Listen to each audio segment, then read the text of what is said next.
people, best damn nation. Let me talk to you. Yeah. Breaking news. Breaking news. Hold on. Hold up.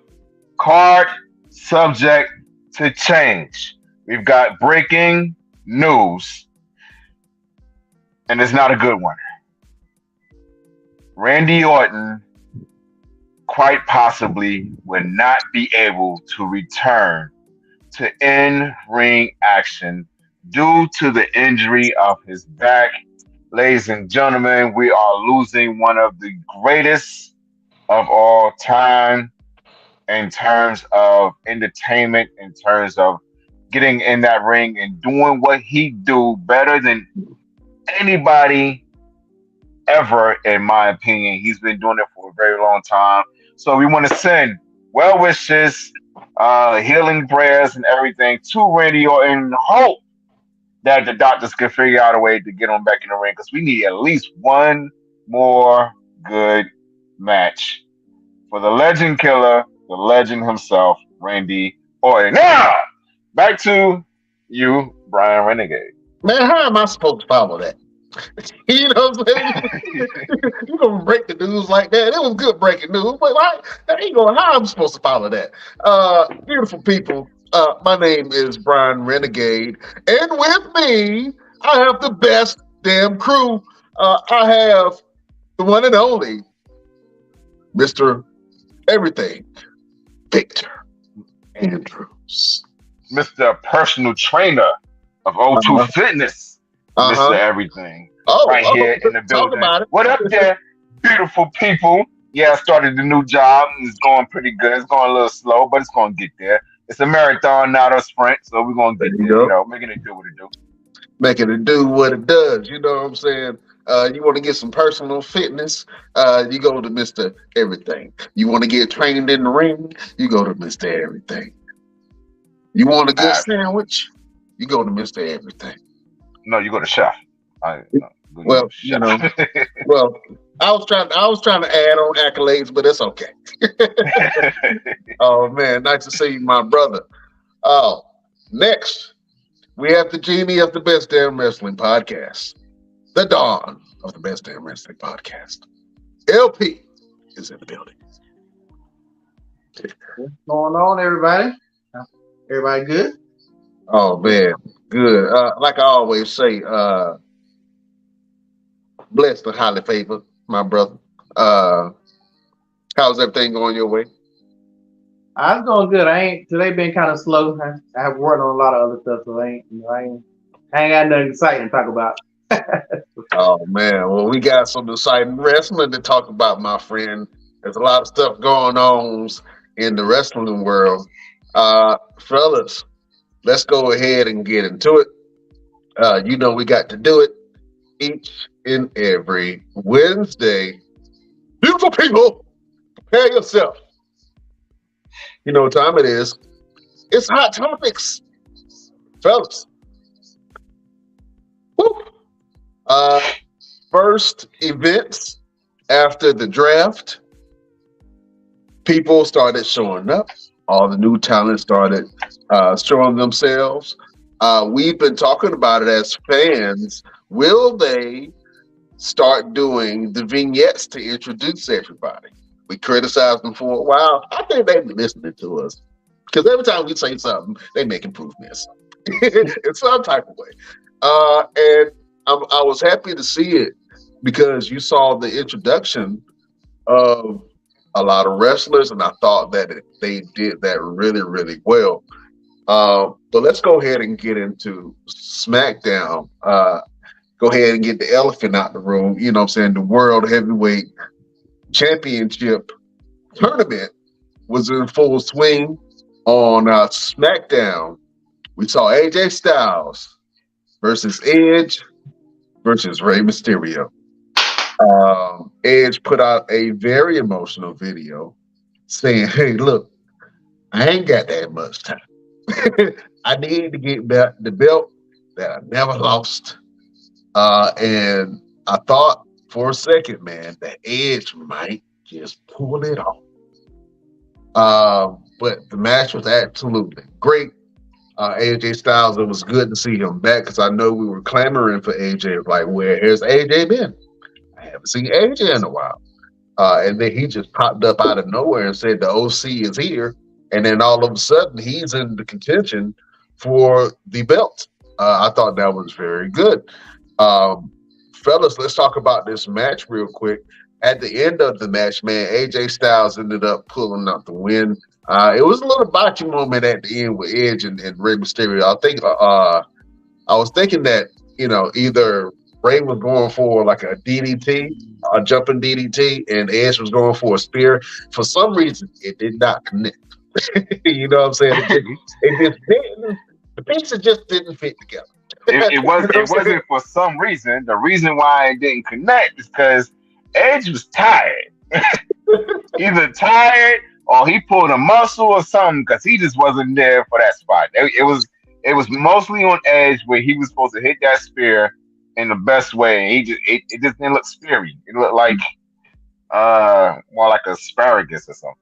Yeah, the spear did not spare any space for just miscommunication, man. It was a bad spot, especially at the end of the match. But AJ Styles ended up pulling out that win. Mr. Everything, what did you think about that match from a wrestling standpoint? And where did you do you see AJ Styles pulling off the win? I enjoyed it. It was definitely well put together and it showcased every competitor in that match and their styles. Um, all three of them have at least 15 years to 20 years under their belts. So we expected to see a great match, and that's what we got. Told a great story. The history between Edge and Rey Mysterio. And then AJ Styles was just an implant in terms of that match. And no one really thought that AJ Styles would pull out the win after Edge's emotional video. Everyone thought, okay, it's either going to be Edge that's going to pull out this win, or with Rey Mysterio doing a lot of dedication to Eddie Guerrero, we thought that Rey would pull off the win to go on to be the world champion. When indeed it became AJ Styles, and I do believe AJ has the ability to win the belt. However, he's stepping in the ring with Seth Rollins, and the story has been built around Seth Rollins getting a title, whether it was taking the title from Roman Reigns or getting this title. And I really feel like it may be Seth's moment at this time, but it just remains to be seen. We'll see how everything's going to play out. But I actually do hope it does be AJ Styles. Now, what does that happen to what happens to the OC in that situation?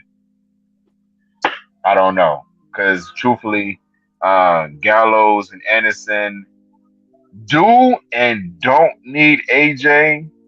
I think if they get a spot where they have a really good tag team match, they can be okay.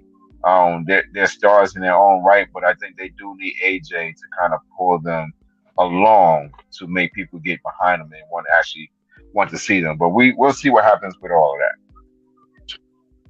Oh man, LP, what did you think about this AJ Styles, Edge, and Rey Mysterio match, man? Did you think old Ray was going to pull it out? Did you think the Edge was going to just squeak out the win and dominate, or did you know that AJ Styles was going to be the man and pull out the win? After that video, I was like most people. I kind of thought that Edge was going to pull it off, and then it made sense. I've never been a big fan of somebody coming back and getting a title shot. I like AJ Styles, but I've never been a big fan of somebody just showing up. And he's been gone for damn near, seemed like about 4 or 5 months. It seemed like. Yeah, it's been a while. Yeah, you jump right back and you in the title hunt. I'm probably sure that they had a deal where they was like, when I come back, y'all gonna give me this belt, give me this title shot. I don't know. But it was a good match. My money is Edge winning Money in the Bank, and that's how he gonna end up getting the title. I think he is gonna get a title before he leaves. Him getting it Money in the Bank style fits him more. and that still plays into like the whole Edge thing. So I'm hoping that's what they do. A lot of people got that money on LA Knight and different people, Sammy, still people, Jay. A lot of people got these different people that think gonna get money in the bank, but I got money in the Edge. That's why Edge didn't win this because you know when Money in the Bank is. But I think he's gonna whether he cashes in on that champion or Roman. I definitely think it's gonna do. But it was a hell of a match. All of the matches been all of those triple threat matches been pretty good. I don't think none of them was bad. Yeah, I think all of them were really good. The AJ Styles Edge and Rey Mysterio match was really good. Like I said, other than that little botch at the end, like Mr. Everything doesn't like to call it a botch, but other than that exerted moment, I guess other than that exerted moment, man, the match was really good. We also saw Bobby Lashley versus Austin Theory versus Sheamus. That match was actually really good also, and Bobby pulled off the win. Man, I don't remember when Bobby got busted open, but Bobby got cracked, Jack. You know what I'm saying? Either. I have no idea what happened, how it happened. All I know was when he came to the ring, he had all these staples in his head when he got in the ring with AJ. I'm like, when did that happen? Oh man, but it's wrestling. Somebody put a fold in the crease at the top of Bobby. You know what I'm saying? I know he is not gonna forget that. You remember when Matt Riddle put that little shiner on his eye, man? He kind of went at Matt Riddle kind of hard, man. And I think that's kind of the reason why at the end of the night when AJ Styles and Bobby Lashley faced off, you know, Bobby wasn't a full healthy Bobby when AJ Styles fought. Granted, AJ Styles wasn't a full healthy AJ Styles, but I'd rather have a full healthy AJ Styles versus a full healthy, energetic, mean, mad Bobby. I'm sorry. I'm sorry. But let's talk about that match real quick. What did you think about the AJ Styles versus Bobby Lashley fight? And do you think that was the right call in letting AJ go for Bobby? Let me go, Mr. Everything. It was definitely a clash of two styles, but you know, no pun intended. AJ Styles was able to pull out the win and withstand the storm that is Bobby Lashley. I think having these guys like Bobby Lashley and Brock Lesnar, just to go off a little bit,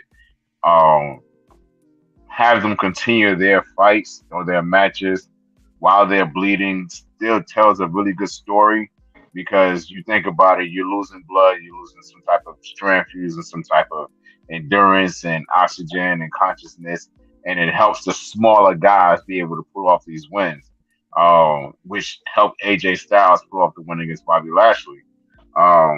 There were some moments where I was kind of trying to figure out what was actually going on between them. I think AJ, you know, it's been a long time since we've seen matches where they had blood involved in it. I think AJ was more so looking at the referee like, hey, are we going to stop this or what? Because that's a lot of blood coming out of brother's head. And, you know, I don't want to get a fine for it. I don't want Bobby to get a fine for it. But they kept going. And that's one of those situations where you just have to go with it, let it happen, and let the ref step in. If the ref doesn't step in, just keep it going. Don't give the fans no type of idea that, okay, this is unscripted. This is off the off the script, and we're trying to figure out what to do next. Let the ref be the one to step in and go from there. But I enjoyed it. I definitely enjoyed it. AJ Styles did definitely deserve that win, and you know, I can't wait to see what happens next with that. Yeah. LP, I think Bobby was one of your top people to win. How did you feel about the loss that Bobby experienced to AJ Styles? You know, I just think they need to push Bobby at least one good time. Well, you know, pre-pandemic, they did push him during the pandemic. But just like I felt about Drew McIntyre deserved one more reign with with the crowd, which I don't think he ever's going to get. And I'm almost at the point now. I don't think Bobby's going to get that neither until maybe a little bit later on. Until Roman start holding the belt hostage, it's hard to figure out who's gonna do what. I definitely think Bobby should have went over on AJ because it's Bobby Lashley. I like AJ Styles, but it's Bobby Lashley. So with Bobby being this dominant force, they gotta let Bobby be this dominant force. On the whole blood thing, I really think it's done on purpose. I think it's because of this merger. Because there's no way we've been almost 5, 6, 7, 8 years without one drop of blood. And we have had blood in the past 3 weeks. We had Brock bleeding, Bobby bleeding, and somebody else was bleeding from the lips. In a match not too long ago. It was either Monday or Thursday. I can't remember who it was. Somebody's mouth or something was busted open. It's just no way it's a coincidence. But we went a whole multiple years with not a drop of blood. So I think they're doing it on purpose. I really think Brock did that on purpose. I think Brock knew how to hit his head hard enough on that thing to bleed. I don't know how Bobby got busted open. I'm like I said, I missed that too. I don't know what happened. He might have bladed. I don't know. I'll have to go back and watch that match again. I don't think that Bobby bladed. That was a hard way. That was a hard way, Jack, because it was like a taco. It was like a taco, and you saw all the meat in between. Man, I don't think that he bladed that. You know what I'm saying? If we were talking about Jon Moxley, yeah. But Bobby Lashley, I don't think that Bobby would do that. And again, it fits Bobby and Brock because, like you said, LP, with the merger of Endeavor and UFC, these two guys have been in MMA situations, so it fits.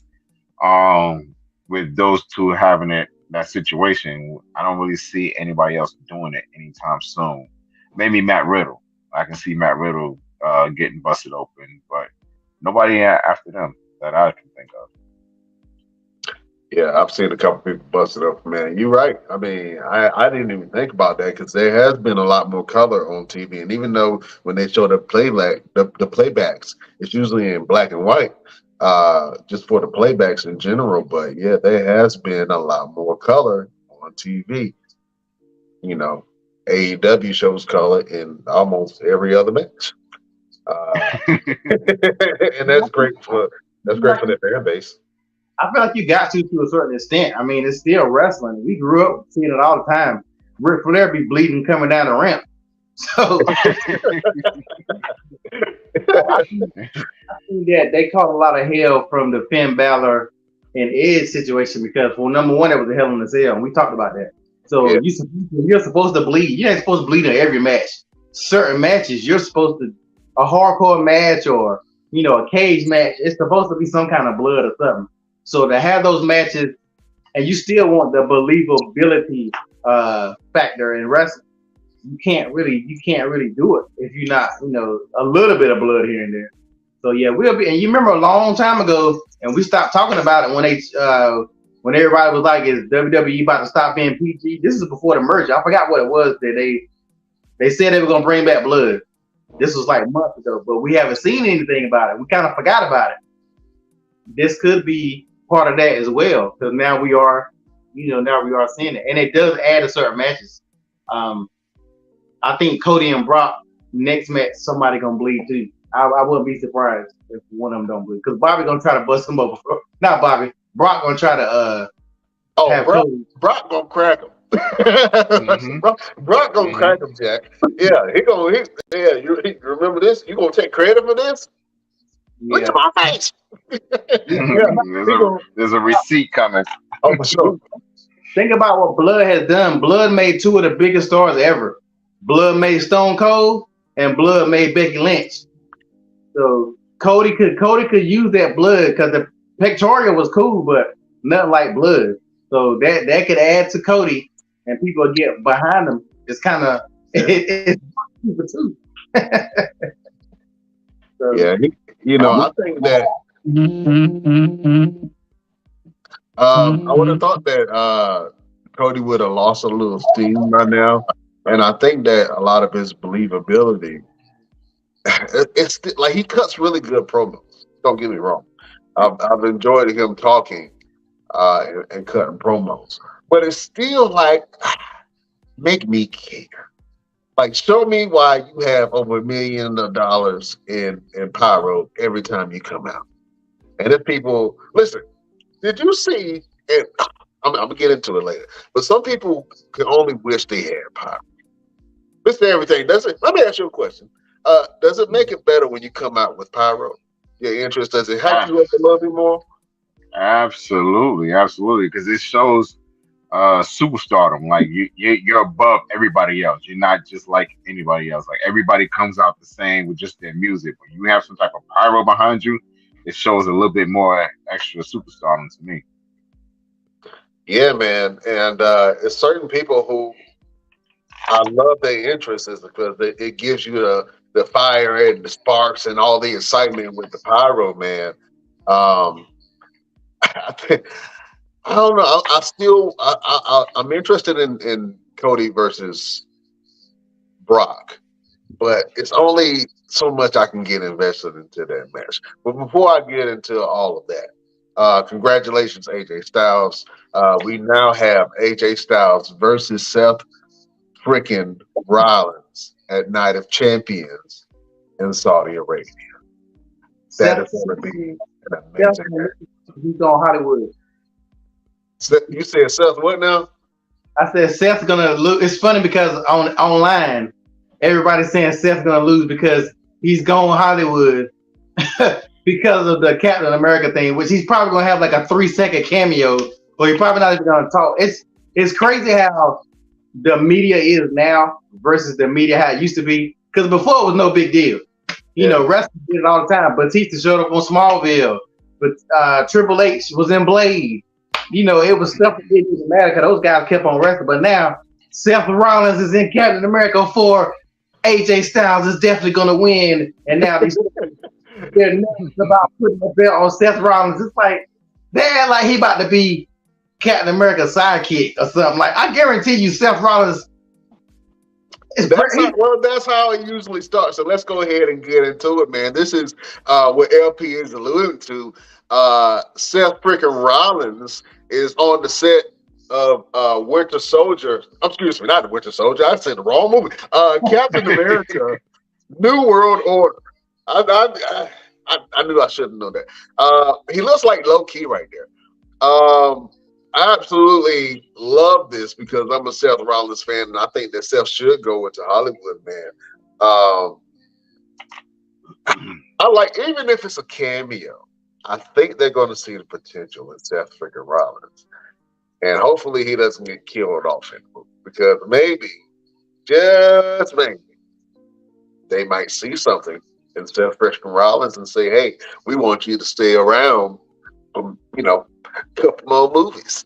You know what I'm saying? That would be a great transition for Seth Rollins to go to Hollywood. I'm going to be honest with you.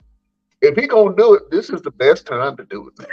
Don't wait till you're old, broke down, and can't move no more. Listen, do it now.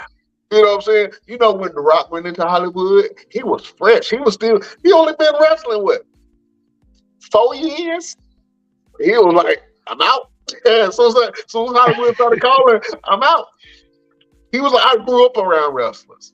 I know what the future looks like for people who wrestles for more than 10, 20, 40 years, 50 years. You know what I'm saying? Have you seen Mankind lately? Mick Foley? I don't know why he just don't sew a ear on. I mean, I don't, it popped off. You can just, put a prosthetic there. There's all kind of technology out now. Certain wrestlers you knew were going to be bad when they get old just because of the way they wrestle. I think the wrestlers now, they're not doing as brutal stuff as they used to be. So I think their longevity is different. I think they're doing a lot more brutal stuff. Look at Seth Rollins' matches. It ain't like he fighting like Cactus Jack or, Mankind. He was something totally. ECW people, that stuff, them matches was something totally different. Like, they don't even have a hardcore match anymore. When last time we had a hardcore match? Like, they don't even have it. Then if they have the last time when Seth Rollins fought Bray Wyatt in the Hell in a Cell or whatever it was, look how that turned out.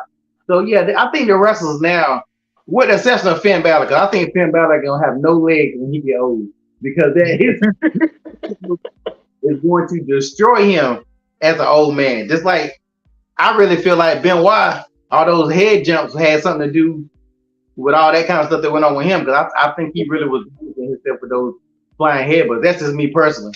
Um, but yeah, I think the wrestlers today they're gonna be more durable than it before. But Seth's gonna do a cameo just like many other wrestlers have. The Miz have done so many cameos. Yeah, he's done so many cameos and movies, man. And I think I love the Miz. I don't think the Miz gets the kind of credit that he needs, man. Man, the Miz is very versatile, man, and it's only so many people who you can see the transition from Hollywood over to from wrestling, excuse me, from wrestling to Hollywood. You know what I'm saying? The Miz is one of those guys. I can definitely see Seth Rollins making that easy transition, man, over to acting. He got chops.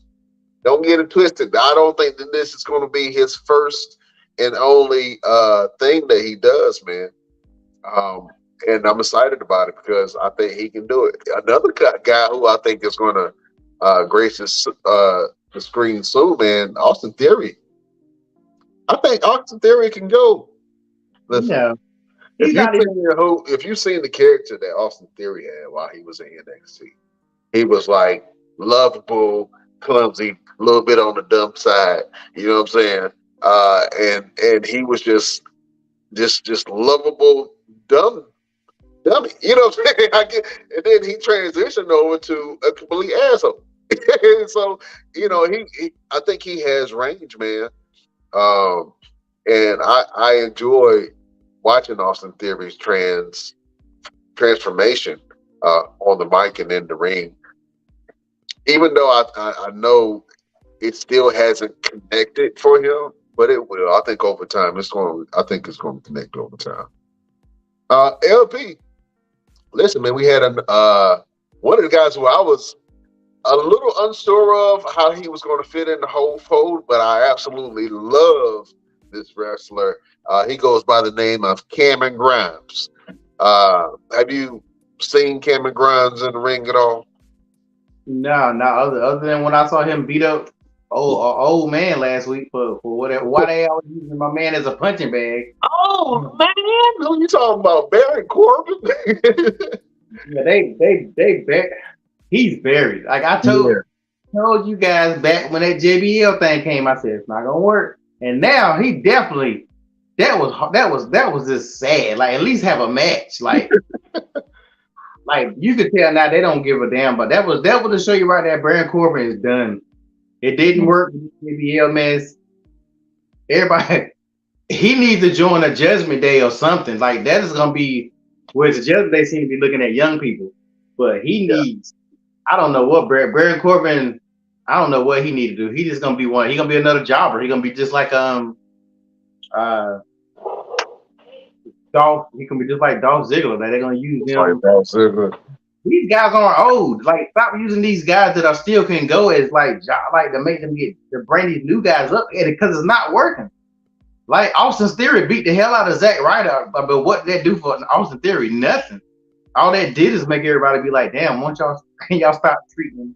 You said Austin Theory beat Zack Ryder? Not Zack Ryder. Oh, Dolph Ziggler. I was saying, so when did he face that? Matt Cardona. But yeah. Yeah, they just I just don't like the way they do that. Like I get it to an extent, but these Baron Corbin, like he beat Roman. He was the last person to beat Roman. They at least could have used that for some kind of story for him or something. Like something. I mean, he was killing by himself at one point in time on SmackDown. He didn't need nothing anyway. He was a good heel. He was a great heel. So yeah, but like now, nah, it's done. He's not gonna make no comeback. He's gonna get beat again. Just like these new NXT boys are gonna use him as a stepping stone. And unfortunately, that's it for him. And that's it for the Lone Wolf. He's Oh done. man, say it ain't so, man. I love Baron Corbin, man, and I don't know why they crapped all over Baron Corbin. And I, to be honest with you, I love Cameron Grimes. And it was interesting to see him win in that fashion where Baron Corbin does what he does best. He got on the microphone and pissed everybody off and then talk belittle Cameron Grimes. But Cameron Grimes just hit him with this big stomp to this to the man. Man, he stomped the hell out of him through the ring. 1, 2, 3. And that was, I hate to see Baron Corbin as that guy. But Cameron Grimes look good, and I'm excited to see where Cameron Grimes goes because Cameron Grimes can really act. Cameron Grimes is good in the ring. He can put on some really good matches. He is of a smaller stature, but he's really good. You know what I'm saying? And I think that people would be surprised at what Cameron Grimes does in the future, man. Let's go over to Monday Night Raw. We saw another group finally arrive in this year, who is an all-Indian group, Sangha, Veer, and Jinder Mahal. They made their debut against some scrubs.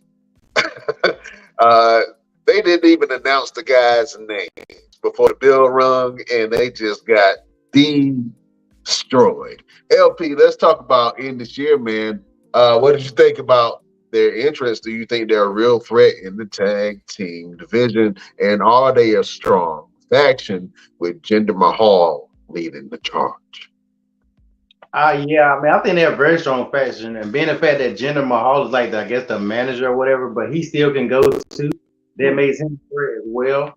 I definitely think if they do it right, they could really do some stuff with him. But my biggest gripe right now is the unified tag team titles. Like they gotta split this up. I mean, it just doesn't make sense to keep adding these groups and not having nothing to fight for. Like nobody's even had a title shot outside of the bloodline since WrestleMania.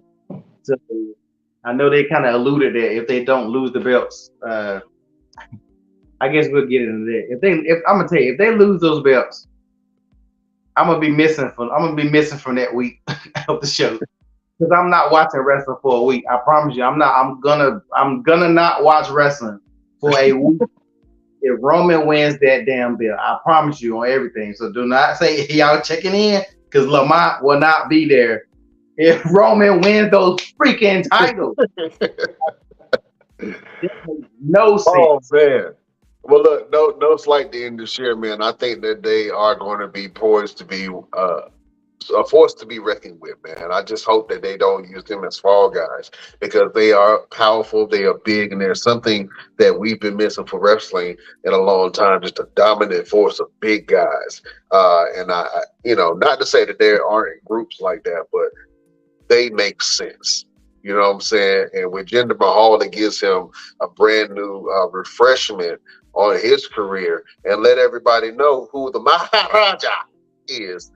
Because he, like him or not, he was a former world champion.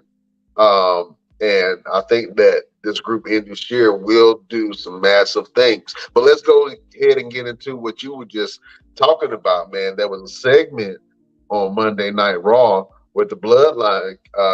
No, excuse me. That was on SmackDown, wasn't it? On SmackDown? Yeah, it was on SmackDown. Yeah. And I'm just flip flopping real quick, but let me go back to SmackDown. On SmackDown, the Bloodline came out in full force. You had the Usos, Solo Sikoa, Roman Reigns, and the great Paul Heyman came down to the ring. Roman was like, "All right." He started looking at his cousin. He was like, "You didn't just think that we were going to all show up here and we weren't going to address that loss, at WrestleMania.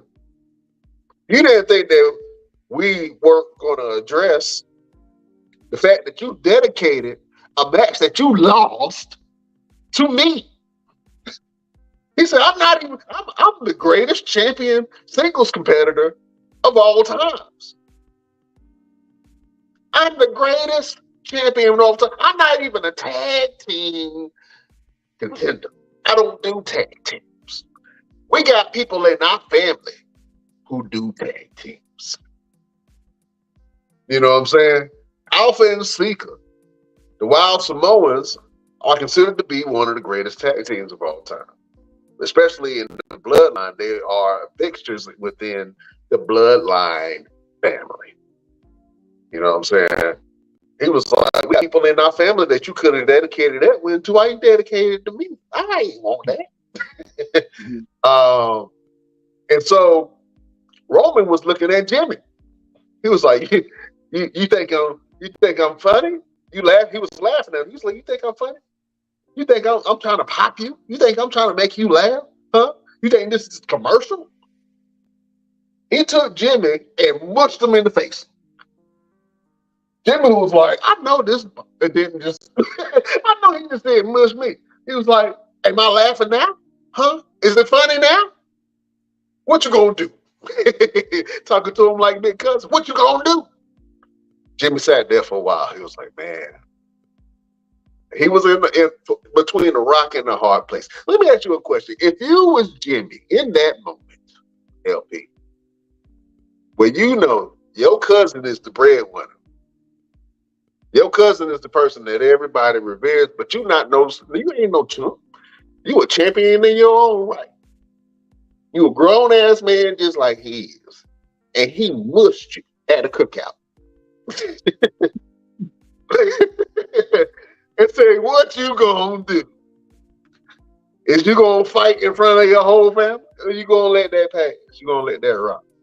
Nah, the moment he mushed me, he wouldn't have been able to ask me what I was gonna do, because by the time he came back, I would have been going forward. Like, you can't mush nobody in the face, you can't slap nobody in the face, and you can't spit in nobody's face. Those three. You do any of those three things to a man, you got to fight. Like, it ain't no. You can't go home after that. You can't go talk to your wife later on after you just got mushed in front of the whole family.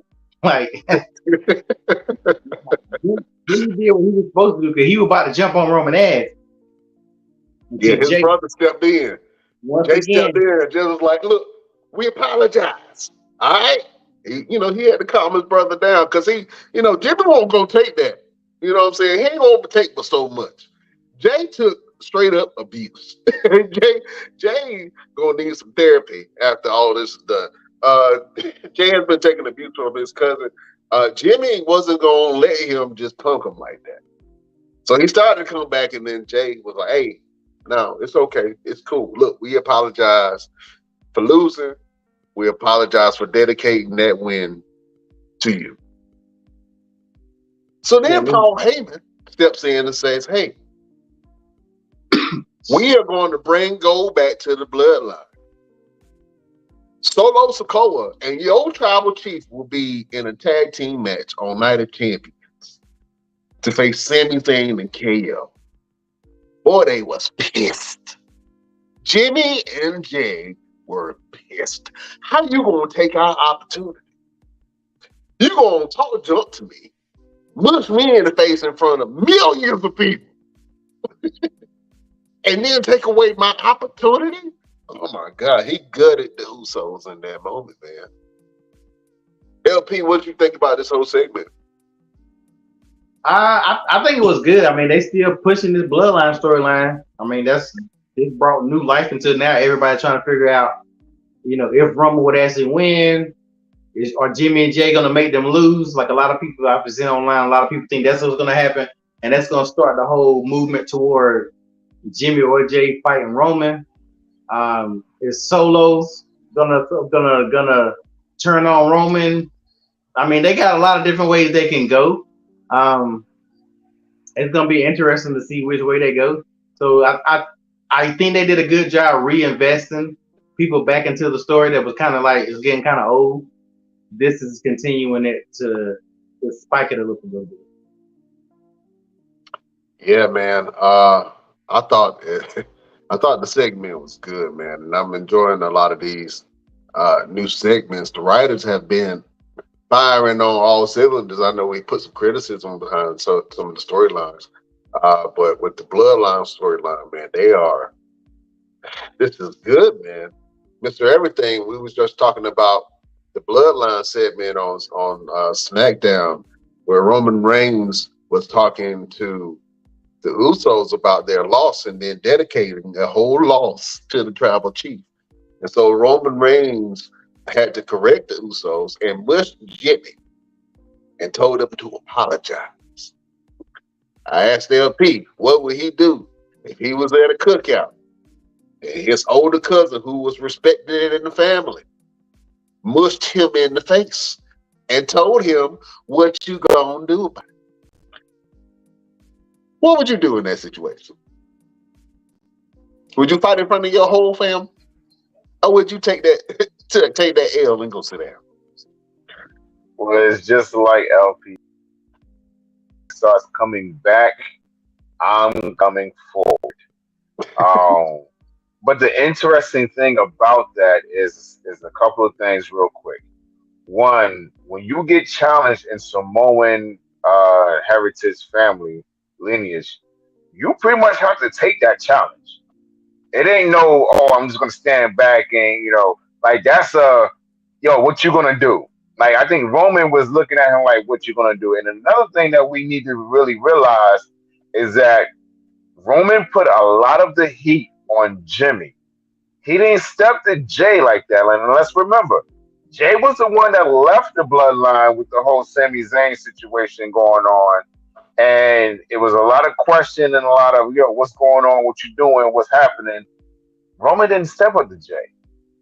And I think it's because he knows Jay is definitely the hothead. He and Jay had been in the ring several times. Roman and Jimmy have not been in the ring. They have not had a run-on-one situation. Jimmy has always been a level-headed one. Jimmy has always been the one to be like, listen, man, you could talk sense into Jimmy. You can't talk no sense into Jay. And I think that's a big thing to really consider, because why didn't Roman say anything to Jay? He put all the attention on Jimmy. Right? Right. And Jimmy did stand back. He took it, and when he was getting ready to step up and say something is when Jay stepped in, because he knows Jimmy might be the level-headed one, but he might actually do something. But he'll say something first, and it'll mess up things as far as the Usos go.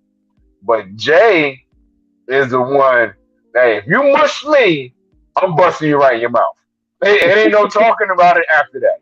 In the words of Jay Uso, and look, in the words of Jay Uso, I gotta come get you. I gotta come get you. That's it. It ain't no talking. I'm coming to get you. I'm coming to get you. And again, that goes back to Jay saying to Solo last week, I'm your brother, not him. You listen to me, you ain't gonna listen to him. So a lot of this, I'm keep telling y'all, a lot of stuff is surrounding around Jay Uso. Y'all can not believe me if you want to, but I think that was a very big eye opener to know that Roman is really looking at Jay like, yo, you might be the one that actually flip on me. Oh man. Whew. This is getting good, fellas, man. This whole storyline is absolutely drama, man. Let me go to the Best Damn Nation. Let's see. The Bloodline has more drama than my daily telenovelas. Absolutely. It's a lot going on, Jack. Do you guys think if Roman and Solo do not pull out this win, it's because the Usos are going to make their presence known? Let me ask that question to LP. Something's gonna happen. Like, it's not gonna be a straight up match. Like, no matter what, it's not gonna be a straight up match. Can Roman and Solo actually beat KO and Sammy? I think it can go either way if they were to fight straight up. I definitely ain't gonna sit here and say Roman and Solo would dominate them. Like, nah, it would be. Don't forget, that's KO and Sammy, like two great wrestlers in their own right. So I think something's gonna happen. I just don't know what.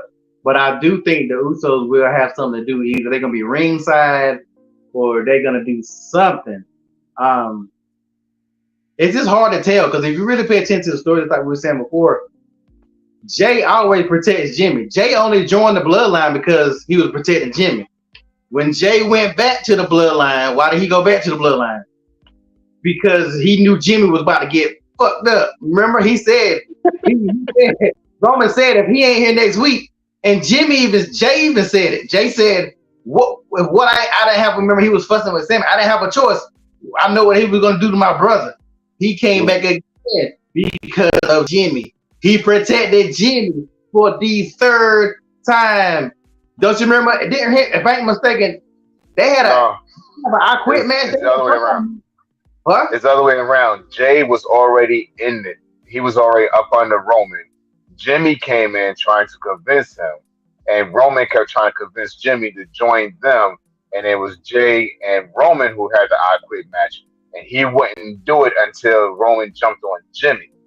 He wouldn't say I quit until he grabbed Jimmy. So he's protected Jimmy, but it was Jay that was up under Roman's puppetry or whatever beforehand. And Jimmy came in trying to convince him to leave, and he wouldn't leave. He kept telling him, "Look, you just need to come along, just fall in line."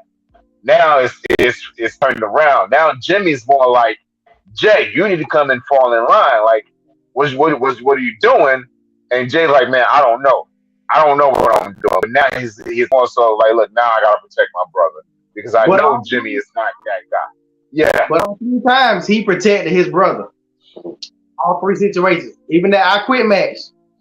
When did he say it? When he grabbed Jimmy. He protected Jimmy all 3 times. So like Jimmy is definitely like, to me, Jimmy comes off as the younger brother. I don't know who's the older brother, but Jay comes off as the older one to me because he's always protected. Jimmy don't never seem to know what the hell going on. I said that last time. He always been lost. He didn't even know nothing was going on with Solo. Jay know what happened with Solo, but Jimmy still don't know. And, it ain't like they said nothing else about it. But like that whole time when it was like that whole situation, Jimmy was like, "We good now, we good." Nah, y'all ain't good. So it still boils down to it being Jay because Jimmy can't beat Roman. I don't feel like Jimmy. I don't think nobody wants to see Jimmy versus Roman. I'm gonna be honest with you. Jimmy can't beat most people, like and I'm not putting no slight on Jimmy because I thought that Jimmy out of the twins when they first before the whole bloodline thing, I thought Jimmy was gonna be the breakout star. But man, Jimmy be losing a lot. If y'all pay attention, whenever the Usos take a loss, it's usually Jimmy. You know what I'm saying? When Jimmy goes 1-on-1 with anybody, Jimmy is taking that loss. I'm sorry. Jay is the better, more aggressive wrestler. I love Jimmy. Don't get me wrong. I love the yin and yang that they have. But to be honest with you, as singles competitors, mainly Jay Uso is a stronger singles competitor than Jimmy. Well, you always got one person they gonna push better than the other in the tag team. Just think about it. If you had a real fight, right? If somebody said, "Hey man, you got to fight one of the twins. You got to fight Jimmy or Jay." I'm gonna be honest with you. I probably want to fight Jimmy. You know what I'm saying? I'm thinking Jimmy. He is angry for no reason. He gonna keep on going, even if he getting his ass. He's still gonna keep on going. Jimmy, I feel like I could whoop Jimmy ass. You know what I'm saying? On a good rainy day. On a good rainy day. But not to take anything from Jimmy and Jay. Like I said, they're legends in their own right. Just in general, man, Jay Uso is going to be the breakout star if they do break up the Usos, which I don't really see them doing. I hope they don't do. I don't think that even if he was to win the belt some kind of way, I still don't see them breaking them up. Like they don't have to break them up. They can still. Well, I guess they really won't be tag teams, but. I mean, even right now, they can't fight for the belt no more until they split it or whatever they're gonna do. Like, I just don't know why they have not said anything about splitting those belts up when those belts being on one person or was just as bad as Roman belts being on one person. Just because you split it up doesn't mean anything. So I think either they need to unify them belts and make them one belt, and then make another belt. They gotta do something. It's funny because I went, I would see, I'm always watching the old wrestling, and Triple H was the last person to have both belts before they unified it and made it one belt. I didn't know that. I forgot about that until I watched Raw. Cause you remember when Triple H came back from that injury, he beat Y2J and he had both belts. Then when Ric Flair was running Raw, Ric Flair unified both belts and he made that one belt. And Triple H was the first person to have that belt. So I think somewhere down the line, either that's going to happen with Roman or that's going to happen with the tag belts, because they're not going to keep on with these two belts yet. Either they're going to split them up or they're going to combine them. The question is, I think they're going to combine them because now you got the belt on Raw. Roman's not going to keep, if Roman going to keep them belts, they're going to merge those two belts because it don't make no sense. Imagine from here on out, you just get those two belts and another person get one belt. They got to unify them belts eventually. And I didn't think about that until I was watching that old Raw. And I was like, wow, they're going to have to do that with Roman. So you're saying that Roman Reigns will win the tag team championships from Sami and Kev? No. No. Jay. That's what I'm saying, like me? Nah. You making a prediction, Genie? Nah, the prediction will have something to do with it because who else going to have something to do with it? There ain't nobody else embedded in the storyline with the exception of Paul Heyman. Judgment Day. Huh? Don't forget about Judgment Day. I think the Judgment Day is going to walk down to the ring. The Usos are going to come out and get involved with the Judgment Day, and then that's going to cause the distractions for Roman and Solo to lose. Yeah, but the Judgment Day they were kind of cheering Roman on. So why would they come down? Why would they come down? I don't see the Judgment Day making a role in that. If you're talking about, let's go to Monday Night Raw. That was one of the matches was KO Sami Zayn versus Judgment Day, and it looked like Paul Heyman had made an agreement with Imperium to come down and interfere with the match, causing KO and Sami Zayn to lose against Judgment Day on Monday Night Raw. So I saw an alliance with the Imperium. I've seen an alliance with the Judgment Day. I don't think that they don't even have the Bloodline in their radar, to be honest with you. Well, let's not forget about the little agreement they had a couple of weeks ago when they were all in the ring. It was the Usos and Solo and Judgment Day, and they were like, "What is this? Yo, OG, what's up?" And Jay was like, "Yo, what's up with this?" Oh, your tribal chief made a little agreement. We want to have Judgment Day take care of the Sami and Kevin situation, and we're going to take care of the Rey Mysterio situation. And that hasn't died. And they had that whole situation, with the Usos and Judgment Day, like, oh yeah, you didn't live up to your end of the bargain. However, Roman has not said anything about having an issue with Judgment Day not doing their part. He's always had a problem with the Usos not doing their part. And then when Judgment Day came to the ring this past Monday and said this, Kevin and Sami, like, hey man, you might win, you might not. Who's to say? If you guys want some help by chance, let us know. We don't mind helping you, but just know if we help you, we're next. No matter who wins, we're next. And I think Judgment Day has a dog in this fight because they want to be the next tag team champions. And you can either come out and get involved, and it may look like they're going to get involved against the Bloodline, and then the Usos come out and get involved and stop them, but they might be really coming out to stop Kevin and Sami, because no one has said that this whole agreement between Roman and the Judgment Day has ended. And that's going to set Roman off on that following Friday. Who told y'all to come to the ring? When we told them, well, how do you know I didn't tell them to do that? You guys, buddy, you put your nose in my business But you don't even know what's going on. Because let's not forget, the Usos have no idea what's going on. They don't know nothing. They don't know the plan. All they know is whatever Capone tells them at that moment, they gotta go with. So this could be one of those big cliffhangers where we're like, I didn't tell y'all to come to the ring. I didn't even tell y'all to be in an arena because y'all don't even have a match. So I don't even know why y'all even here. I spoke to these gentlemen and I asked them to do me a favor because I also have a favor to do for them. And you messed it up. So now we got a problem. And then you're going to have Judgment Day versus the Usos with Solo Sikoa standing there. And then that's when Solo is going to turn on the Usos, and that's going to cause a big uproar. I'm going to be the guru for today. Oh man, calling the storyline and the match, man. Mr. Everything does everything, brother. I can see a lot of that kind of playing out, and I don't know if they're trying to end the Bloodline storyline now or if they're going to wait until like next year. I thought it was going to play out for at least a year or two.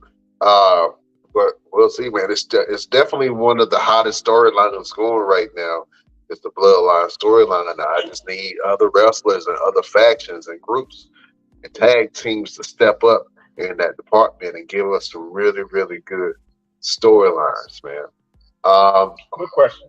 Yeah. A real quick question before we move on. LP did bring up a really good situation. Edge winning Money in the Bank, right? That could happen. That could very well happen, and he could go for the world title. What are the chances that, because we haven't had one in a very long time, that we have two men's Money in the Bank matches,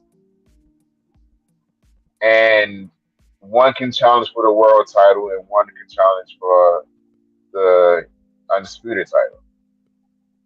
Because then that plays into something pretty big. Because can you hear me? No, not you, LP. Oh, Mike. That plays into something pretty big because you have a story with Edge going after the belt that he's never lost, and then you could have the situation, depending on how things play out, of Jey Uso being Mr. Money in the Bank and causing a bigger uproar and making Roman be like, what are you going to do? You either going to get rid of it, you're going to lay down, or you're going to come out here and try to take my belts. But just understand that if you come to get this, you got a whole problem in front of you. I think that would be very interesting if they did that. But that's 3 belts. You saying Edge win a belt and Jay win a belt? No, I'm saying if they, because we still have to do the unification of the 2 belts, the WWE and Universal. If we unify those beforehand, and then you have Jay win a Money in the Bank match, and Edge win a Money in the Bank match, and Edge go for the world title, and Jay go for Roman's title, I think that'd be pretty interesting. Why would it be 2 men's Money in the Bank matches? It changes the dynamic of things. It changes because we're so used to the one Money in the Bank match, and we're waiting to see who they're going to challenge. And they screwed that up when they did it with Austin Theory running after the United States title. I still don't know why. Yeah, they would have to do something that's going to wash that out. Right, and they need to do something really, really big, and it's going to be something that makes people say, you know what, I want to see what's going to happen. You can have Edge win the Money in the Bank title, but everybody's going to sit back and say he's going to go after the world title because of his video. That'll be the first title that I never lost. That could be the last title that I lose. So everybody's going to be like, okay, so what does Roman have to do? What is Roman going to do? So if you do 2 men's Money in the Banks, let Edge go after the world title, let Jay go after Roman, that'll make it very interesting. Y'all really choosing Edge over Cody to win the Money in the Bank? Yes. Edge, for one, Edge deserves it. Again, he never lost. He still can go. His clock is ticking. I'm sorry. I think I said it before. I'm not a Cody fan. Cody is all right, but he's boring as hell to me. I don't. The song is the best thing. Just to say whoa, whoa, whoa, because I don't know what the hell else they're saying in the. Like, the song is catchy as hell, but Cody and his list is boring. And I hate him in the interviews. Like he's not funny. I don't get hyped on nothing he says. All he does is do legacy mess. Like they basically like they created a belt for him to win. They almost did the same thing in AEW. They created a belt just to give it to Cody. That TNT championship. I think that was the first belt Cody won. They created it for Cody. So once again, we're almost in the same situation. Like the fans would, I think the fans will be fine. It ain't like the fans be like, "Oh, Ed's too old." I think if they do it right, like that video preluded to, it would be a much better grab. I want to see Edge win more than AJ Styles right now because once I seen the Eddie, felt like, damn, that made sense. Because Edge been bullshitting since he been back with his whole Judgment Day stuff. So now, like he said, I got business to take care of. I ain't got much time. That's your storyline. And Edge winning any one of them on either side is gonna be a big pop. Like people are tired of Cody. Cody is boring. And this Brock Lesnar thing is not doing nothing for Cody. Cody gonna be fighting Gunther for the Intercontinental soon. I'm telling you, he's about to be out of this picture because he's fucking boring, freaking boring. Man, I can see that. Let's talk about something that really nobody saw coming, but I'm glad that it happened, and I understand why it happened. They had a battle royal for the number one contendership of Gunther's title, the Intercontinental Championship, and all of the men in the ring. There was a lot of meat in the ring, and little old positive Mustafa Ali. Positive Ali won the match. He is going to Saudi Arabia to face Gunther for the Intercontinental Championship. Like I said, I understand why they did it. It's another Selena Vega situation all over again. But I think that Ali will get the pop that he deserves. He's been putting in a lot of work. I can't not say that he has not. Has his character, babyface Positive Ali character, got over yet? I don't know. Not really. He did make me laugh on Monday Night Raw. He said something that was very funny. But other than that, I'm not sure if the character has gotten over with the fans, but I'm pretty sure he's going to get a huge pop in Saudi Arabia. Are you guys excited to see Mustafa Ali versus Gunther do his thing? Let me ask this to LP. I don't really care. He gonna lose. And if they decide to pull the trigger with Mustafa Ali when they could have did it with Selena Vega, I'm gonna be pissed. Like if you're gonna make Gunther lose, Mustafa Ali is not that guy to beat Gunther. I'm sorry. Like it's funny when I was watching that Rumble, it just shows you how many wrestlers they got that they're not doing nothing with. Yes, like I was thinking the same thing. Is full of people who ain't doing shit. Like I'm like, dang, I ain't seen them since. Where they been? Where they been? Like all that talent, and there's some good wrestlers that was in that ring. You know, even some of the NXT people I'm not that familiar with. I've heard a lot about Johnny wrestling, and people that have not gotten over. Like, there was a couple people in that match that I saw. Von Wagner was one of them. He was the big guy, and he's. I think this is his second appearance on Monday Night Raw. He was a bodyguard for a little bit, but probably he had more than that. But he's now on the talent roster. And who else? JD McDonough made his presence known against Dolph Ziggler, man. I don't know why people just feel the need to disrespect Dolph Ziggler like that, bro. They just want to try Dolph. And Dolph is a good all-around wrestler. Matt, ring style. I mean, I'm gonna be honest. When he went down to NXT and he became NXT champion, that was probably one of my favorite times in NXT because he was good. He was bringing eyes to the product, and there was some really good wrestlers at that time on the NXT product. But man, people just feel the need to just go up and just beat the hell out of Dolph Ziggler like he wasn't the man at one point in time. You know what I'm saying? Hey man, the way I see it, it gives Dolph something to do now. Hey, I think that's going to be a really good match between JD Madonna and Dolph Ziggler, man. When they do decide to do that match, but yeah, he made his presence known, man. And there was a couple of other people that escape my mind right now, but those are the two that I remember seeing that were trying to do something in the ring. Um, let's go over to one of the matches that I wanted to talk about real quick: the Xavier Woods versus Dominic Mysterio match.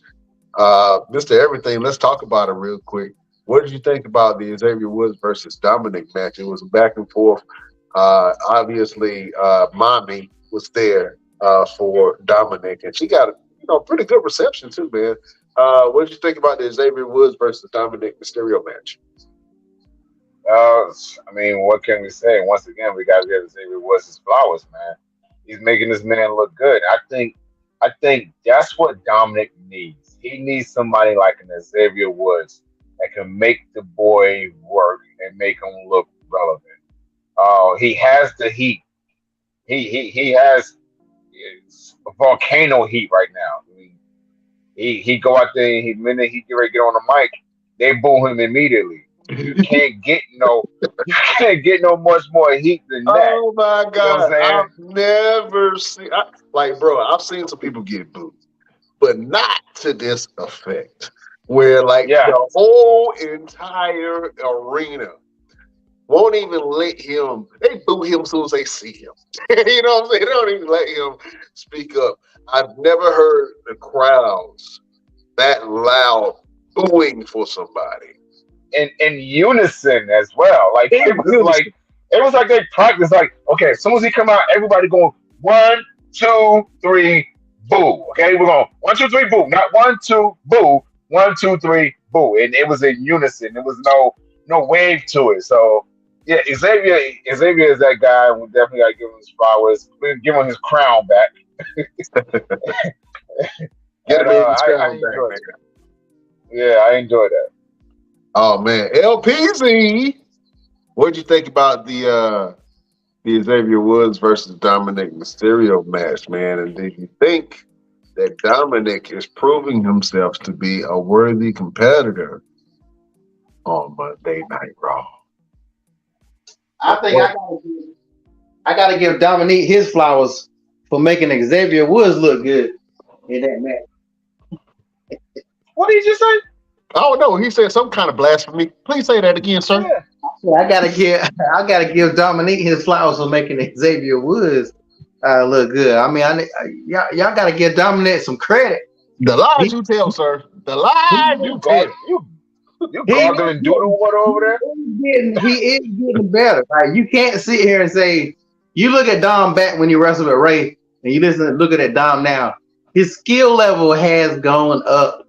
So Xavier Woods does make him look good, but Dominique is also getting a little bit. You can't let your hatred for Dominique take away from the man has gotten better. Can we agree? Do whatever the hell they want to, sir. You can agree that Prison Dom, when he got locked up, and I guess he probably was wrestling in a couple of the shower rooms, and he probably was fighting in the prisons. And Dom has gotten better, and Dom is like the top heel. Dom is let me say it again. Dom is the top heel on both shows right now. That's not a easy thing to do because a lot of people want to get hate. Man, that made me immediately itch when you said that. Everything itched all at once. You can't call him Saki Dominique no more. You know what? Man, I gotta find another name for Saki. You right. I will say that Dominic has definitely improved. I will say that he is the top heel in the business, bigger than MJF. I dare say, because Dominic doesn't have to say a word for people to start booing the absolute shit out of him. It is crazy to see what kind of heat that he has. And man, listen, every arena that he goes into, everybody hates this man. Everybody, buddy. So that's yeah, you're right. That is very difficult to do as far as being the heel. He's over. And with Dominic, funny enough, because we thought that Dominic was going to be the weak link to Judgment Day. But Dominic's nuclear heat has brought heat to the Judgment Day. So everybody in Judgment Day benefited off of his heat. Everybody. They have been on every show. You know what I'm saying? Storytelling done right. Storytelling done right. I hated the Rey Mysterio versus Dominic Cole storyline, but then it was some parts like at first I hated it. Now I go back and watch the whole thing and how it played out. I love it because it really set up Dominic for the future. You know what I'm saying? If you're gonna pass anything off to your son, no matter what the storyline was, that's how you do it. Because now Rey Mysterio has made Dominic Mysterio the biggest heel in the business. That's it. Right. That's storytelling done right. That is storytelling done right. So I thought that Xavier Woods, he did absolutely great. The match was good itself. Dominic has heat. I hope that he really does more with it, other than still Eddie's moves. I just want to see him really start breaking out and really becoming a dominant force. For instance, Sami Zayn, before the whole Bloodline storyline, you guys crapped on Sami Zayn's name. I was like, Sami Zayn ain't no real threat. Sami ain't. You know what? I didn't even remember what Sami's move was. I thought his move was run outside the ring and get counted out. Let somebody else get counted out. He was crafty. Now, the way that Sami Zayn sets up his finisher, the Haluva kick, he looks super dangerous because he's still crafty, but now people will take him serious. Bro, the way they did it this past Monday, oh man. When he hit that exploder into the corner, you know it's over. Like nobody, bro. It's just beautiful the way he does it. And I'm like, I'm happy that he's got to that stage in his career where people looking at him seriously, and now his finisher, which is a kick to the face. Everybody do a kick to the face, but it looks devastating now because of Sami Zayn's star power and the way that him and KO has been winning matches.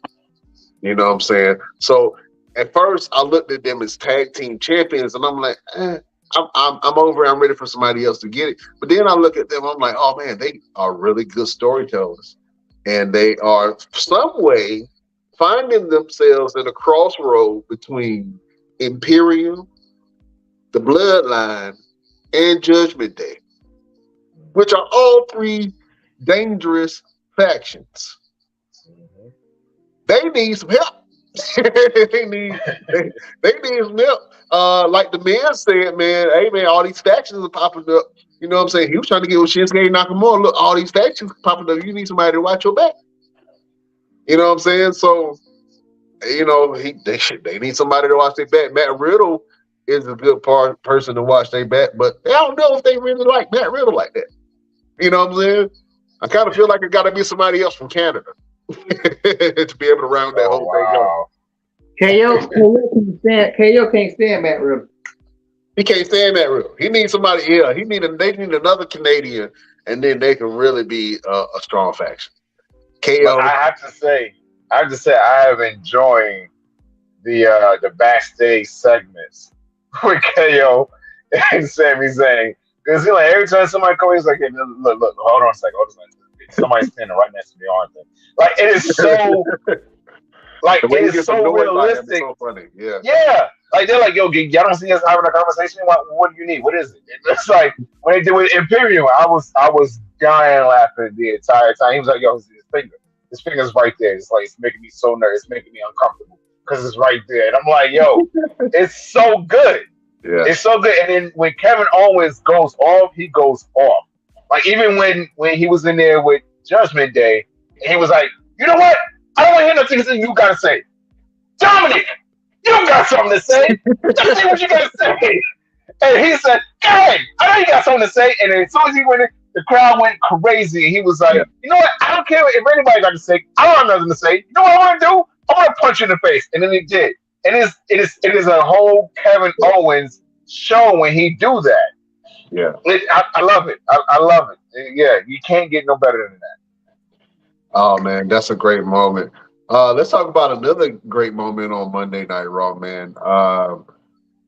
So apparently, the women's tag team champions, Liv and Raquel, they could not defend their titles on Monday Night Raw because Liv is injured. So, you know, Raquel was like, "Look, well, I know Liv is not here, so in her honor, Chelsea Green, I'll be more than happy to beat you in the ring." They had a match. The match was good. The Honda Bomb one arm was really great. I mean, Raquel is a real threat in the women's division, man. So I know that a lot of people got her on their radar. But while she was walking back to the back, Ronda Rousey, I knew the way that she was walking, she was going to get kicked. I just knew. It just felt like Shawn Michaels, old school Shawn Michaels, was just waiting there with a super kick. I was like, she gonna get kicked. I don't know why it felt like somebody about to kick her. And sure enough, a leg just came out of nowhere and floored her. And it was Ronda Rousey.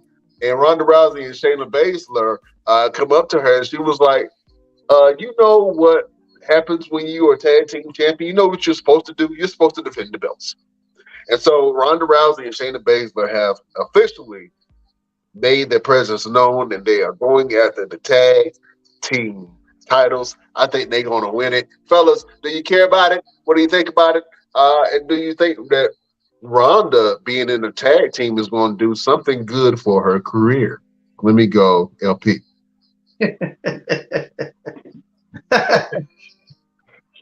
No. Ronda is just getting a check. Like Ronda has no investment in wrestling. Like if you really pay attention, Ronda don't give a damn about wrestling. This is an easy check for Ronda because she didn't have any more checks coming in. They're not putting her in movies no more because she's not that tough chick no more since she got her butt wouldn't quit. She ain't doing UFC. WWE is easy money. She probably making more money than most of the females on the roster.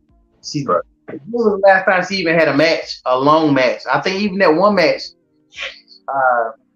she just jump in and do an arm. I remember she jumped in and did an arm bar or something, and then that was like it. Like, yo, these UFC people. Well, I ain't gonna say people because Brock, even if Brock don't wrestle now, Brock put in years of wrestling. Brock used to get in there and get busy, but Ronda does not care. And like these tag belts mean nothing. These female tag belts mean nothing except for the fact they're female tag belts. They need something to make them, make them valid. Even when Damage Control had them, they didn't really have them doing a lot of. They didn't have no good rivalries, and that's when they should have had them some good rivalries. But no, I don't. This one of those go to the bathroom matches whenever they're gonna do. Are they fighting at a pay-per-view? So let me go ahead and talk about it real quick. We have Night of Champions, right, which happens on Saturday, May the 27th, broadcasting on Peacock. In Jeddah, Saudi Arabia, you have Seth Rollins versus AJ Styles, Cody Rhodes versus Brock Lesnar, KO and Sami Zayn versus Roman Reigns and Solo Sikoa in a tag team match for the belts. You have Gunther versus Mustafa Ali, which I think that's going to be a sleeper match. I think that match is going to be really good. You have Bianca versus Asuka possibly. Asuka showed up on SmackDown and during Bianca's celebration and spit the a blue mist in Asuka's eye. Excuse me, in Bianca's eyes. Asuka went on social media and said, "Yeah, I put a little hot peppers in this one. put a little hot peppers, a little hot sauce in this batch right here." You know what I'm saying? Bianca was going all over the ring. My eyes, my eyes. She was going crazy. So I think the mist, that was one of my favorite moves of all time. The green mist, blue mist. I don't care what color it is. The mist is something. LP, you said something a little bit earlier, man. Whenever a man what you say? It was three things. You get mushed in the face, if you get slapped, or somebody spit in your face, you got to fight. You got to fight. Yeah. Either one of those three, you got to fight. You know what I'm saying? But it's kind of fight. It's kind of hard to fight when you can't see. So if somebody spits something in your eyes and in your mouth, that's something different. It's a little different. Oh man. We also have Becky Lynch versus Trish Stratus, which that's a match that possibly is going to happen too. So that's a stacked card, fellas, man. I think that's going to be really, really good. What do you think is going to be match of the night? Let me go, Mr. Everything. Man, it is a stack card. I think the match of the night is going to be the tag match because of all the implications involved in it. A lot of Gunther's matches have been sleepers. If we want to really keep it, and as LP would say, keep it a buck. You want to keep it a buck. A lot of his matches have been sleepers.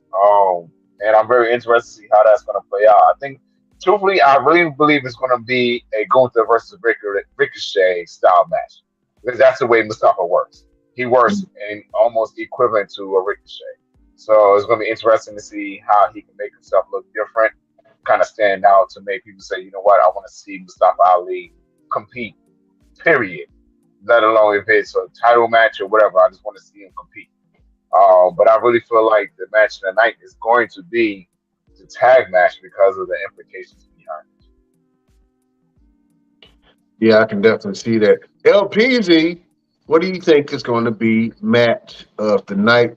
You got on Night of Champions, you got Seth versus AJ Styles, Cody versus Brock, KO Sami Zayn versus Roman and Solo, Gunther versus Mustafa Ali, Bianca Belair versus Asuka, and Becky Lynch versus Trish Stratus.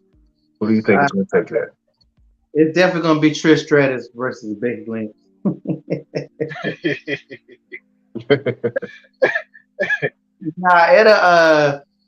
I kind of think the AJ Styles and Seth Rollins that needs to be the best match. That needs to be the match tonight. It might not be, but I want to say that's going to be a good match because AJ Styles is one of the best wrestlers to ever do it. Like that's to be honest, he's one of the greatest. He should be on anybody's top 10 of all time. Yeah.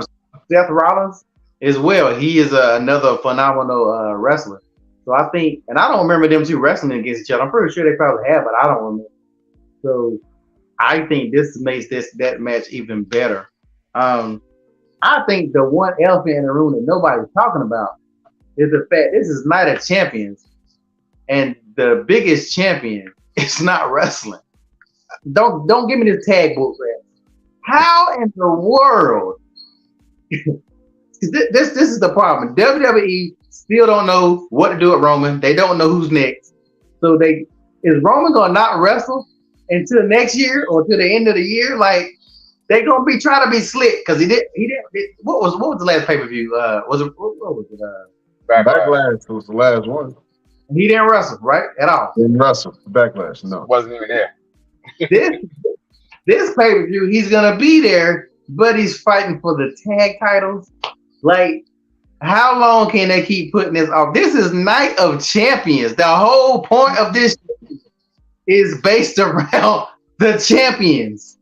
And this guy and everybody's talking about. See, that's why I will say they smart. everybody talk about the implications of this tag, this whole storyline. Everybody's looking this way, but nobody's looking that way and wondering why the hell he ain't wrestling. Why is he not wrestling in this pay-per-view? I think that the challenger for Roman Reigns might be announced at Night of Champions. I feel like that's a big enough platform for them to be able to do it. It's going to be millions of people around the world watching that. And I think if you're going to introduce a potential challenger to Roman Reigns, that will be a good night to do it, because the next big event is Money in the Bank. And then after Money in the Bank, you probably have SummerSlam after that. So Roman needs a challenger for SummerSlam. They need to start building the storyline for Roman's next challenger. And I think that at this event, they might announce it. If not, then somebody got to step up. Well, here's the thing. If it wasn't Roman and Solo challenging for the tag titles, who would you put in that tag title situation? The Usos. We don't have the Usos. It's overdone. What you mean it's overdone? It's overdone because you got to think about it. They've lost at WrestleMania. They lost at Backlash, and then they lost on Raw. So why bring them to do it again if they're going to lose again? It's not doing anything for them. I wouldn't want to see that. I wouldn't want to see them fight. But there's a ton of the Street Profits. Like they could have started building. They could have started building them up. They could have started building up Judgment Day. They could have started building up a lot of tag teams to get to this point. They'd be fighting now, but they did. The issue is that you have them tied to the bloodline so strongly right now. Like they're trying to kind of separate them, but it still keeps coming right back to the bloodline because of the Jay and Jimmy situation. Once after this past Saturday, Kevin and Sammy's going to go and do their own thing. They're going to be completely done with the bloodline, and they're going to do, we need new tag teams. We need, who's going to step up, whatever. And then that's when you're going to get the Street Profits, Imperium, Judgment Day. In this year. Don't forget about it. Hey, man. You're doing that on purpose? I'm just saying. You taking shots at me? You know what that feel like. You taking shots at me? I feel like. Do I need to replay the video? No. Lay your ass out. Listen, I slipped on it. You didn't see it. It's camera trickery. I slipped on a banana. We owe the Best Damn Nation that footage. Like we gotta show them. Oh man, well listen. Speaking of showing the Best Damn Nation some footage, man. I wanted to do a little something for today, a little flashback of sorts, because he has a big match coming up with this man. We are going to do Mr. Everything interviews everybody.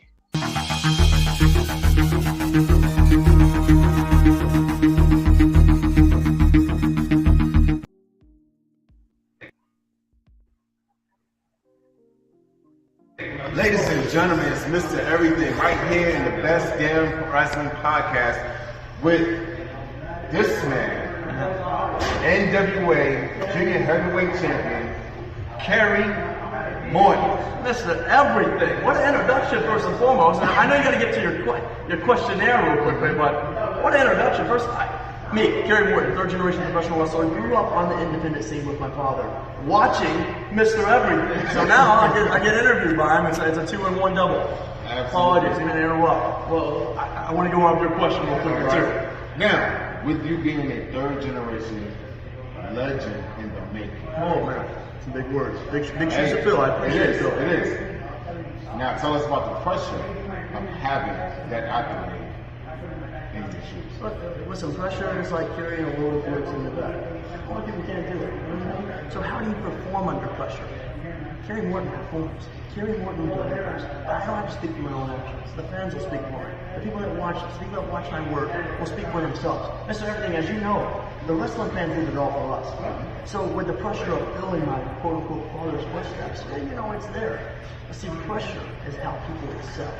It's either you excel under pressure or you fold under pressure. You know, I tell Kerry Morton never folds. I got the deck of cards always ready to roll. I got the deck of cards on the full deck ready to roll. I'm doing the push-ups, the jumping jacks, the squats, whatever needs to be done to be the very best. And that's one day, hopefully, I'm going to excel. Absolutely. Now, give us your dream match. On that dream match. Recently, I wrestled Chase Owens, NWA World Junior Heavyweight Champion in past time, former IWGP Tag Team Champion. It was a match I've been wanting to have for a long time. I gotta say now that I've kind of elaborate in professional wrestling, Nick Aldis, calling you out, buddy. I enjoy Nick Aldis. I enjoy his work of art. I think he's a premier athlete in professional wrestling. And who wouldn't want to wrestle him, quite frankly? And who wouldn't want to beat Nick Aldis? And I say, don't count Kerry out. Bet on Kerry. Damn, the wrestling podcast. Give me the title real quick one more time. Best damn wrestling podcast. The best damn wrestling podcast. Don't count Kerry out. That's for sure. Bet on me. Absolutely. Thank you, bro. Appreciate it. I'm so proud of you. Now, are we still betting on Kerry Morton when it comes to Mr. Everything, or we root behind our good champion, Mr. Everything? What's happening with that? Man, listen. So think about it. How we always talk about how things come full circle, right? He stood there talking about pressures and the things that he would have to do to excel to the next level. And then he also talked about how when he was a kid, growing up, watching Mr. Everything on the independents, everywhere, doing everything. And now he has to come and stand across the ring from a guy that he watched when he was a kid to a man that everyone says that if you're going to step in a ring with Mr. Everything, you better train from the time that you're an infant just to be halfway ready by the time you're an adult to sustain a match with Mr. Everything. Everybody This Sunday is going to happen. Yeah, everybody says it. It's in the bylaws. Don't worry about it. It's there. It's in the Bible somewhere. This Sunday, Kerry and I get a chance to step in the ring for the very first time. And it's going to be for the NWA Junior Heavyweight Championship. And Kerry has to step up. I don't have to step up. That's the thing. I have to win this match to become NWA Junior Heavyweight Champion. Kerry has to win this match to prove why he is NWA Junior Heavyweight Champion. He has to win this match to prove that he can excel under pressure. He has to win this match to prove that the little kid that watched this grown man some years ago can step in a ring with a guy of my caliber, my skill set, and say, I beat Mr. Everything. Fair and square, 1, 2, 3, because he won't tap me out. That's not going to happen. But he has to say, he has to do everything he needs to do from the moment they announce this match until Sunday to be ready for Mr. Everything. Will he be ready? That remains to be seen. He's extremely talented. He comes from a very strong lineage of professional wrestlers. His father is beyond legendary. But now he has to step in the ring with somebody that they say is the GOAT. Now, am I the GOAT? Am I the best in the world? I can't say that I am. I honestly can't say that I am. And the only reason why I can't say that I am is because they give that same title to other individuals around the world. And I haven't had the opportunity to step in the ring with them. So until they're willing to come out of their shell under their rock and step in the ring with me and prove that I'm not on their level, then the title just doesn't fit anybody. Until you step in the ring with everybody that says that everyone says is the best in the world or the greatest of all time, you cannot carry that title. You can't. So this Sunday we'll find out. And if by chance I do win, when I win the NWA Junior Heavyweight Championship. I will go on to June 3rd as the NWA Junior Heavyweight Champion at the NWA Crockett Cup Tournament right here in Winston-Salem, North Carolina, bringing the lineage of the Crockett Cup back to North Carolina. And who else to do that than a resident of North Carolina, Mr. Everything, Victor Andrews. Talk your talk, boy. Talk your talk with everything. Talk your talk. Huh? Big steppers around here. We wear big shoes. Huh? Three belts. The 3 belts around. You know what I'm saying? This would be 4. Oh. 1, 2, 3, 4. 4 belts. Victor 4 belts. He about to be Victor 4 belts. Man, listen. They're going to call me the 4-belt horseman. The 4-belt horseman. Oh, man. The green-eyed bandit. Oh, man. He gonna take another belt from me. Oh, man. Listen, I'm excited to see that whole match, man, between you and Kerry Morton. I think that's going to be an absolute slaughter knocker. And it's going to be live.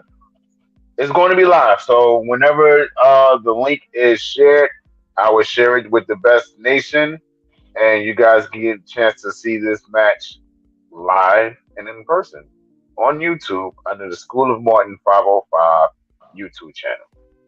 Oh, man. So go check that out. We're going to watch that and cheer you on, Mr. Everything. Look, real quick before we go. One last thing, since he's a buddy of yours. Your boy Jay Lethal just filed a pending patent to change his name to Black Machismo, which is one of his characters where he kind of like impersonates Randy Macho Man Savage. So I wanted to see what your thoughts on that, since that's your man and all, Mr. Everything. Man, he is one of those guys who have that title and that label as best in the world and the greatest of all time. He can change his name to whatever he wants. But again, he's another one that's got to come from under that rock, step in the ring with Mr. Everything, and prove that he really is the best in the world. Because that's what I've been hearing everywhere I go. And he's been hearing that everywhere he goes. So let's see. Let's step in the ring and see what happens. Let's see what happens. Let's get it. Oh, man, that's exciting. Look, beautiful people. We're going a little bit over time. We got to do this each and every show to give the people a little bit of inspiration, a little motivation, and a little help and a word to get through this week. Mr. Everything, do you have a final word for the beautiful people? Yes. Breathe. Everything will work out if you just breathe. That's it. That's it. Oh, man, I feel calm. Just had an old calm just go through my body. I just sat there and breathed. Yeah, it feel good. It feel good. Everything makes sense now. Everything makes sense. That is the final word from the great and powerful Mr. Everything, Victor Andrews. Thank you, sir. LPZ, do you have a final word for the beautiful people? My final word would be can't, never could do anything. That didn't make sense at first, but then I thought about it 2 times in my head, and I was like, oh, that's beautiful. Can't. Say that again. Can't, never could do anything. Can't, never could do anything. Boy, if that ain't some country hood logic, like that. You heard that from somebody old right there. Yeah. That came from a Cleotis or a Moses or somebody old. That's a good one. Can't, never could do anything. I like that. All right. That's a good word from your boy. LPs. I got to write that down. That's gonna be my new Facebook status. Ain't never could do anything. Oh man. Beautiful people. I guess my final word would be: give to the world the best you have, and the best will come back to you. You know what I'm saying? Give to the world the best you have, and the best will come back to you. I got goosebumps saying that. Ooh, I like that. Put energy into everything that you do. Speak life into everything that you do. If you're like Mr. Everything just said, if you call yourself the best, you have to do what the best do. You know what I'm saying? And just be the best you that you can be. But the energy that you put into something, the effort that you put in something, the love that you put into something, whenever you put that into something, no matter how long it may take for it to break through and really make sense, if you put out the best, you'll get back the best results. You know what I'm saying? So when you out here and you doing your job, especially if you work for yourself, man, put good quality products so they'll come back to you. And they'll tell you, hey, you are the best. Because you can call yourself the best all the time. But it don't matter what you say in social circles when other people call you the best. You ain't got to say nothing. You already know it yourself. It just took time for everybody else to figure that out. You know what I'm saying? So give to the world your best, and the best will come back to you. That is the final word from your boy, Brian Renegade. Listen, great show, fellas. Thank you for joining us on this Wednesday. We will see you guys next Wednesday, as we always do. To the people in Radio Land on iHeartRadio, Pandora, Stitcher, Google Podcast. If you want to listen to us, you can listen to us on any of those platforms, or you can just simply say, Alexa, play the Best Damn Wrestling Podcast. And if you want to check us out on social media, well, the only thing that you have to do is go to our pages. You can go to our Instagram at the Best Damn Wrestling Podcast. You can go to our Facebook group at the Best Damn Wrestling Nation. You can go to our Facebook page at the BD Wrestling Podcast, where we have all of our content. You can go to our Twitter at Best Damn Crew. You can visit us on Twitch at the Best Damn Wrestling Podcast, and you can visit our TikTok at Best Damn Wrestling Podcast. And if you want to support the show, just go over to our Patreon, www.patreon.com/the Best Damn Wrestling Podcast, to support the show. Whenever you do that, we got all kind of goodies for you. We got episodes, we got behind the scenes content, we got shirts, hats, mugs, all kind of goodies for your pleasure. So whenever you get a chance, go and support your boys, and go to www.patreon.com/the Best Damn Wrestling Podcast. And if you want to showcase your products or your business on the show, we are a great platform for that. Just reach out to us. Go to Best Damn Wrestling Podcast at gmail.com and holla at your boys. LP, you are a gentleman and a scholar, sir. Thank you for joining me on this Wednesday. All right. All right. Beautiful people, we bid you